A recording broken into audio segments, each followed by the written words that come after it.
امروز یک مهمان خیلی ویژه داریم که بالاخره تونستیم از بین پیرمرده مینیچت و ادیت‌های بی پایان پیداش کنیم. خیلی خوش آمدید آقای افیسویلی. درود به همه دوستان، خیلی خوشحالم که اینجا هستم. خب بدون اتلاف وقت بریم سراغ سوالات جنجالی این قسمت. آماده ای مهمان؟ آمادم. 2 یوتیوبر ایرانی را نام ببرید. که اکسر، بعد فرشاد سایلنت، خدا شکرت. سوال دوم، یک شخصیت انیمیشنی نام ببرید.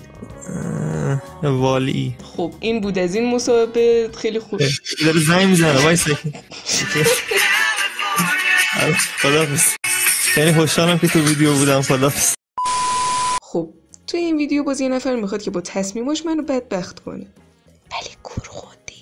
راستش اولش داشتم فکر میکردم که چجوری وال-ای که یه ربات رو با یه آدم ترکیب کنم و سپس پس از سالها فکر کردن بالاخره به یه نتیجه رسیدم. اینجا تصمیم گرفتم که از موهای زاکر سامورایی استفاده کنم و به نظرم تصمیم خوبی بود راستشو بخوای.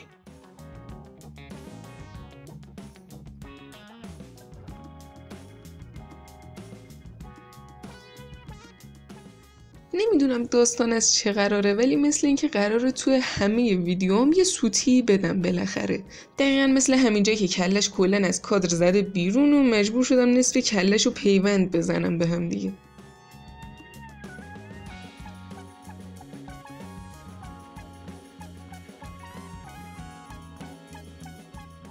ببینید اینجا از رنگ لب خودش استفاده کردم، ولی نمیدونم چرا انگار لب زنه. این تقصیر من نیست، به فتوشاپ گیر بدین. من کلا توی این ویدیوها بی تقصیرم.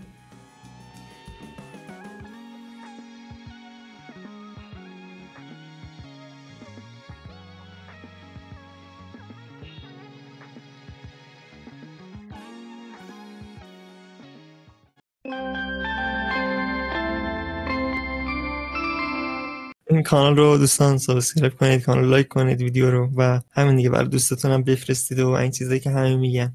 بدرود.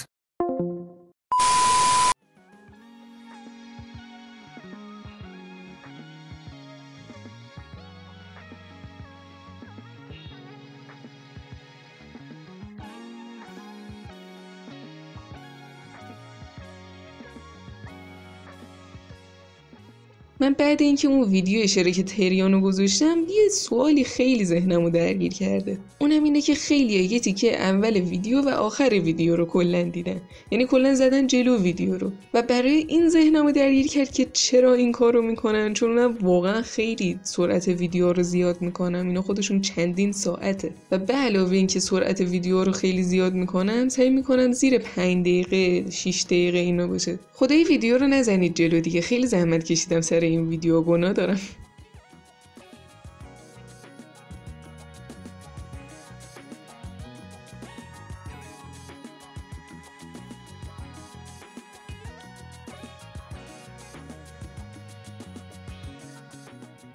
اگر از این سری ویدیو خوشتون میاد حتما توی کامنت ها برام بنویسید تا متوجه بشم و کیفیت رو ببرم بالاتر و بیشتر از این ویدیوها درست کنم.